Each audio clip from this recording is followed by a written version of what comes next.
There's a building in Canton, Ohio that is supposed to hold the truth about football. Gold jackets, bronze busts, names carved into eternity. But what happens when the truth gets buried?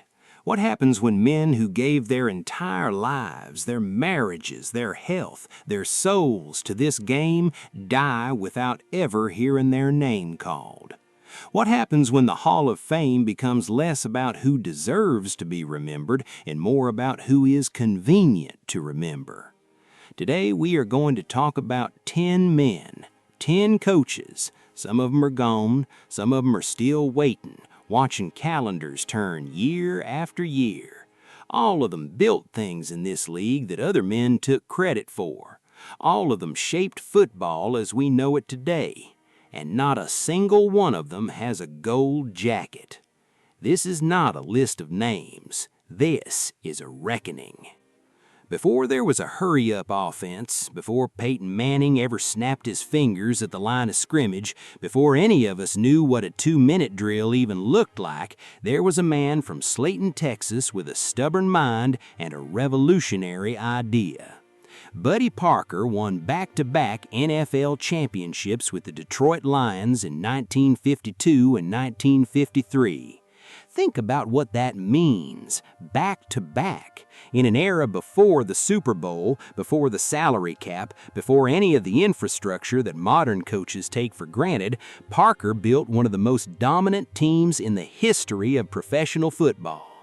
His Lions went 28 wins, 7 losses, and 1 tie across a 3-year stretch from 1952 to 1954. His playoff win percentage with Detroit sits at an extraordinary .671, still the second best in franchise history. He was also credited as the man who developed Bobby Lane into a Hall of Fame quarterback, and he invented the 2-minute offense, teaching Lane to rush his team to the line of scrimmage before defenses could set. That concept is now a fundamental pillar of modern football. Buddy Parker died in 1982. He was 68 years old. He never got his jacket. And for decades, very few people even talked about him. Buddy Parker has been a Hall of Fame finalist multiple times in recent years. He has been selected as a semifinalist for the class of 2026, but he is still waiting.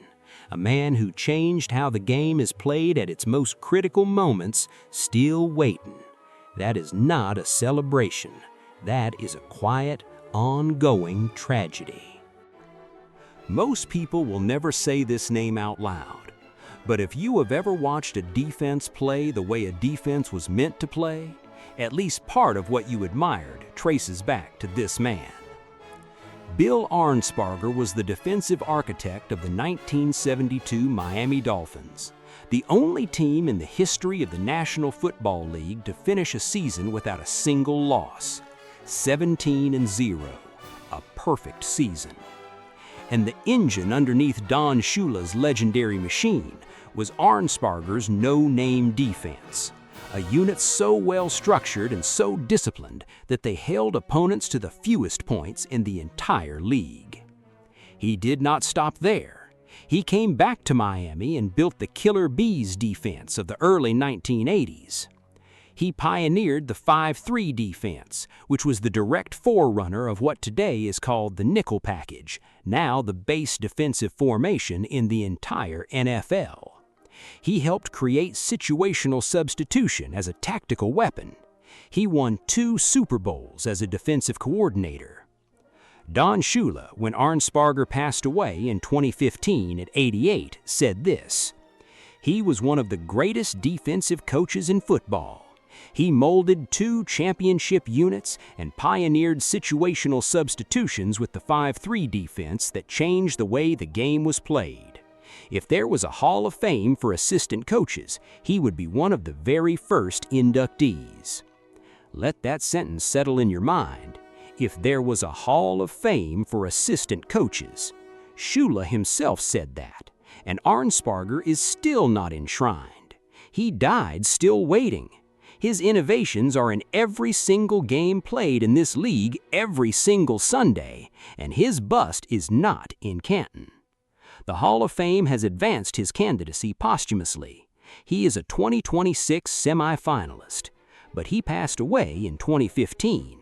He spent the last years of his life without the recognition that his legacy demanded. That is not oversight, that is injustice. Imagine coaching for 22 years. Imagine winning 186 games. Imagine being named Coach of the Year 3 separate times with 3 different franchises. Not one team, 3. Now imagine that when your name comes up for the Hall of Fame, it barely causes a ripple. That is Chuck Knox. They called him Ground Chuck, a nickname born from his philosophy that football is won at the line of scrimmage, that you run the ball until the other team breaks, that toughness is a system as much as it is a mindset. He took over the Los Angeles Rams in 1973 and immediately won 5 consecutive NFC West titles. 5 straight. He is still the only coach in Rams history to lead the franchise to 5 back-to-back double-digit win seasons. Then he went to Buffalo. Then he went to Seattle. At every stop, he took franchises that were losing and made them winners. He led the Seahawks to their first playoff appearance, their first division title, their first double-digit win season. He was Coach of the Year in 1973 with the Rams, Coach of the Year in 1980 with the Bills, Coach of the Year in 1984 with the Seahawks. That achievement is almost impossible to replicate, and yet the Hall of Fame kept looking past him. Knox passed away in 2018 from dementia. He was 86 years old. Pete Carroll, who would later take Seattle to Super Bowls himself, said Knox was a true Seahawks legend and a man who had a great impact on so many. Jack Youngblood, a Hall of Famer who played under Knox, posted a tribute online, thanking his coach for the trust that allowed Youngblood himself to reach Canton. The man who put others in the Hall of Fame, still not in it himself. Knox had no Hall of Fame quarterback, he had no dynasty. He had only relentless excellence, franchise after franchise, decade after decade, and he never got his gold jacket. There is one number that defines Dan Reeves above all others, and that number is 9. 9 Super Bowls, as a player, as an assistant coach, as a head coach. 9 appearances on the grandest stage in American sports. That total has been surpassed by only Tom Brady and Bill Belichick. Let that register. Dan Reeves, a man who is not in the Hall of Fame, appeared in more Super Bowls than almost any human being who has ever lived. He learned under Tom Landry in Dallas, earned a Super Bowl ring as a player in Super Bowl VI, and then built his own legacy as a head coach. In Denver, he constructed a team around a young John Elway and took the Broncos to 3 Super Bowls in 4 years between 1986 and 1989. Elway himself said, "Dan had a lot to do with our success. I think when any head coach gets to 4 different Super Bowls with 2 different teams, it proves that he is a winner." And that is exactly what Reeves did. After leaving Denver, he took the Atlanta Falcons, a franchise with almost no winning tradition, and in just his 2nd season as head coach, led them to a 14-2 record and the franchise's very first Super Bowl appearance. That same season, he underwent emergency open-heart bypass surgery. He was back on the sideline coaching 4 weeks later. He won 201 games overall, including playoff games. He is one of only 9 coaches in the history of the NFL to reach 200 total wins. He won Coach of the Year twice with 2 different franchises. He died in January 2022 at age 77 from complications of dementia. He was never inducted into the Pro Football Hall of Fame. 9 Super Bowls, 200 wins, a championship pedigree that is almost unmatched in the history of this sport, and no gold jacket. Dan Reeves deserved better. Football owes him better. Here's an argument so straightforward it should not require a debate. George Seifert is one of only 12 head coaches in the entire history of the National Football League to win more than 1 Super Bowl. Only 12, in a league that has existed for over a century, with hundreds of men who have stood on sidelines and called themselves head coaches. Only 12 have won multiple championships. 9 of those 12 are already in the Hall of Fame. Andy Reid is still active. That leaves Seifert and 2 others as the sole multi-Super Bowl winners not yet enshrined. His career regular season winning percentage of .648 places him among the very best in league history. He went 10-5 in the postseason. He guided the 49ers to the best record in the entire NFL 4 times in 6 seasons. When he took over from the legendary Bill Walsh in 1989, people said it was impossible. They said the dynasty would crumble without Walsh. Instead, Seifert's 49ers went 14-2 and won Super Bowl 29 by the largest margin of victory in the game's history, 55-10. Then he did it again in 1994. But the quiet sadness of George Seifert's legacy is this: he spent his entire coaching career in the shadow of others. In San Francisco, the shadow of Bill Walsh. In the minds of voters, the shadow of the dynasty he inherited. He once said, "Maybe I was not the focal point, but I was part of it." That humility, that willingness to share credit may have cost him his recognition, because while other coaches fought for headlines, Seifert coached football. And he coached it better than almost anyone who has ever lived. Mike Holmgren almost quit football before it ever began. As a young high school coach in California, he started his career 0-22. 0 wins in his first 22 games. He was ready to walk away. The man who would go on to mentor Brett Favre, win a Super Bowl, revolutionize 2 franchises, and help build the coaching tree that produced Andy Reid, one of the greatest coaches in the history of this sport, almost gave up before the journey had started. He did not give up, and what followed was extraordinary. Holmgren arrived in Green Bay in 1992 and inherited a franchise that had missed the playoffs for most of the previous 2 decades. In his first year alone, the Packers won 9 games, a 5-game improvement. 3 years later, Green Bay won its first division title in 23 years. Then came Super Bowl 31. The Packers were champions again for the first time in 29 years. He then did it all over again in Seattle. He took a Seahawks franchise that had not won a playoff game in nearly a decade and transformed them into perennial contenders, culminating in their first ever Super Bowl appearance following the 2005 season. He is one of only 7 coaches to take 2 different franchises to the Super Bowl. His coaching tree alone should be a Hall of Fame argument. Andy Reid, John Gruden, Mike McCarthy all worked under him. Andy Reid has won multiple Super Bowls. That tree carries Holmgren's DNA. Holmgren was named a finalist for the class of 2025 and fell short in the final vote. He's 76 years old. He told reporters that a Hall of Fame induction would really mean something to him. He also said he wanted to be remembered not just as a coach, but as a teacher. That is exactly the kind of man who belongs in Canton. There are coaches who win, and there are coaches who change the game. Mike Shanahan changed the game.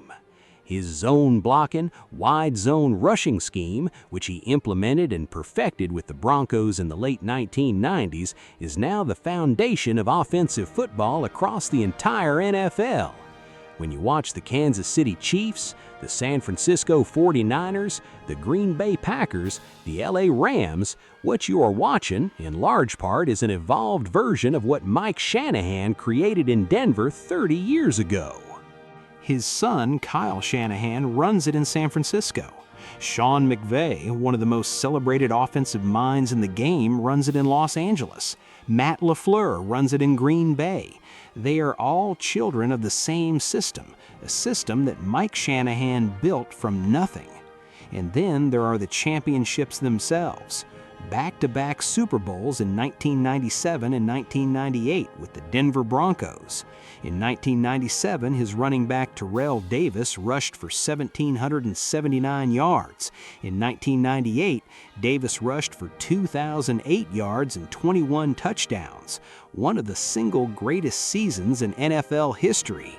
Shanahan built that. he designed the system that unleashed it. His overall record as a head coach is 178 wins and 136 losses.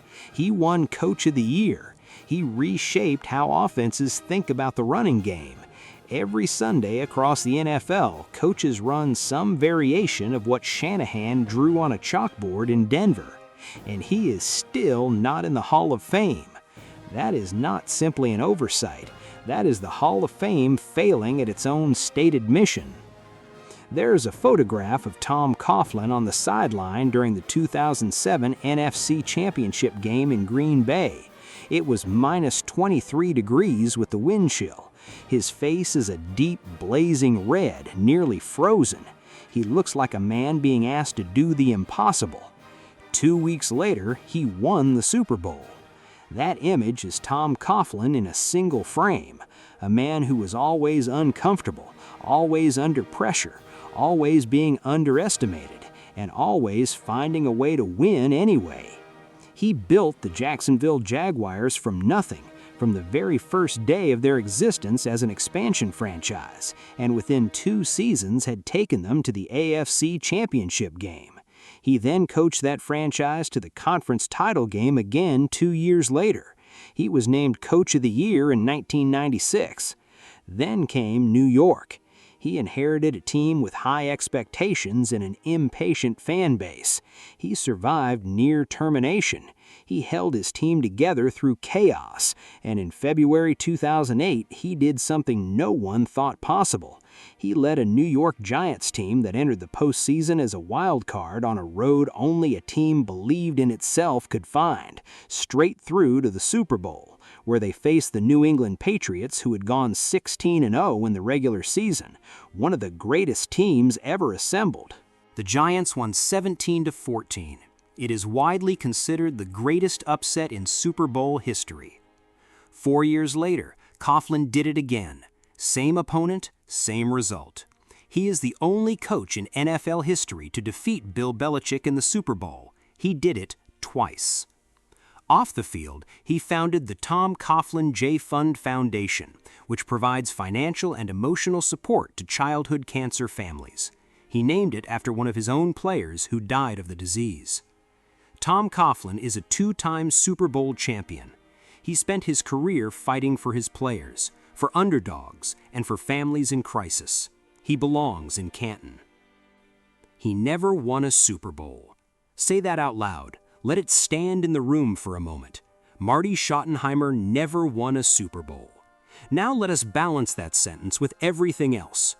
200 wins. He accumulated 200 regular season wins as a head coach, which places him among the 8th winningest coaches in the history of the National Football League.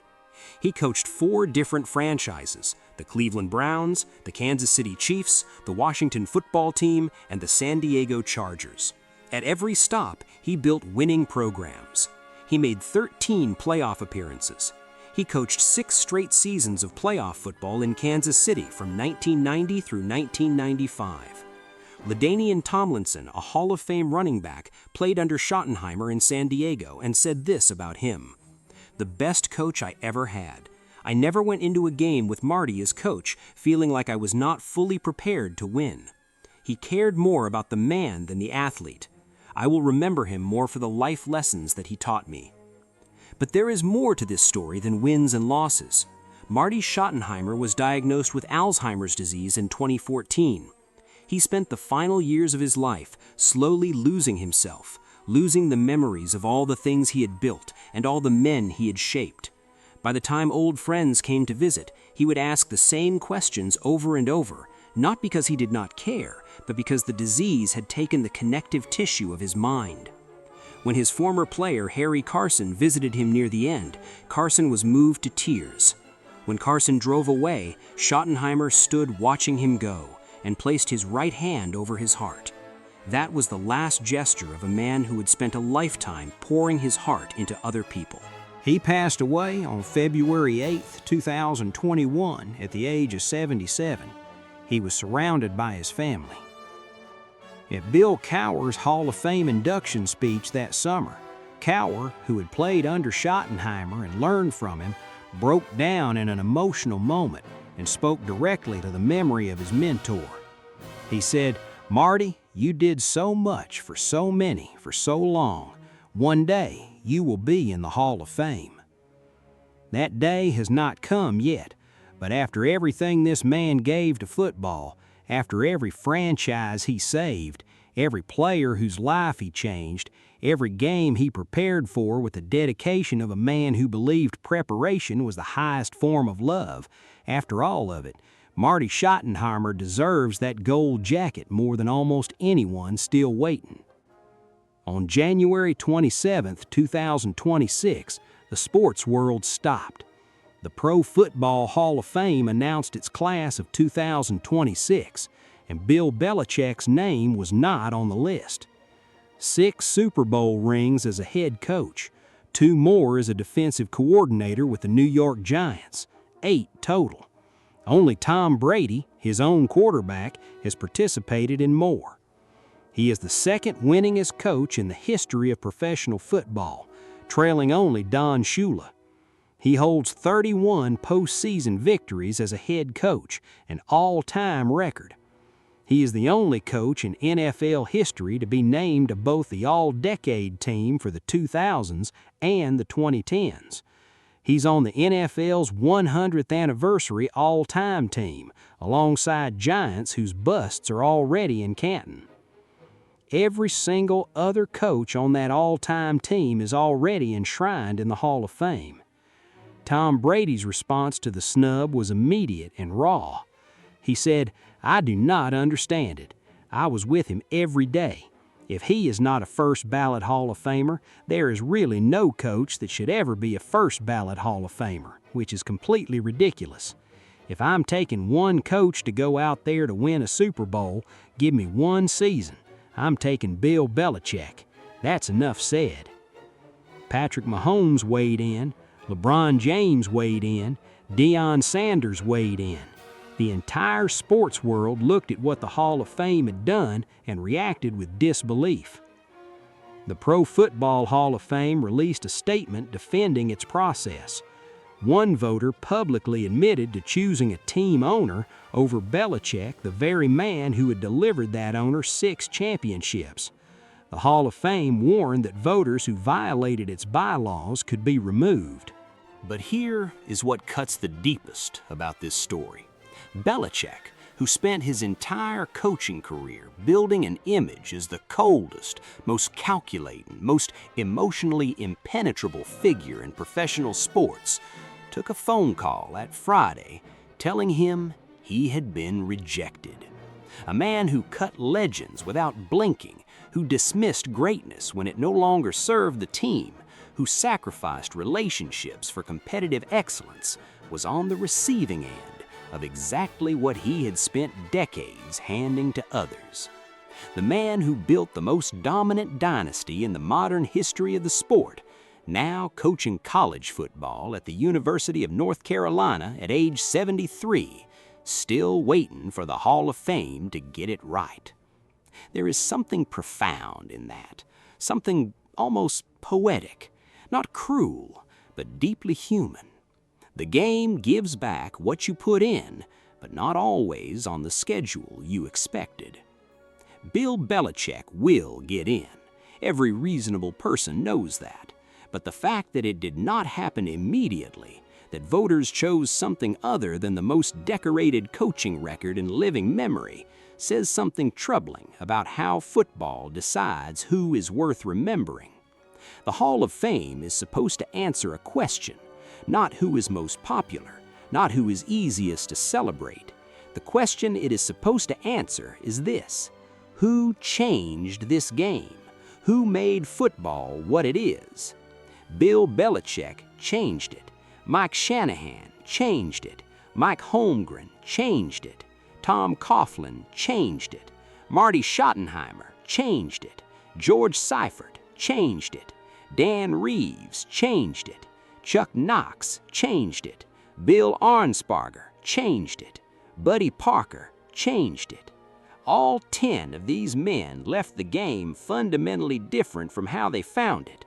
Some of them are still here. Some of them are gone. Some of them left in glory. Some of them left in quiet tragedy, coaching their final game long before their stories were finished being written. The Hall of Fame is the last word, but it does not always get the last word right. These 10 men deserve Canton. They have earned it. In some cases, they earned it before many of the men already enshrined. And until they are recognized, the building in Canton is missing something essential. It is missing the truth.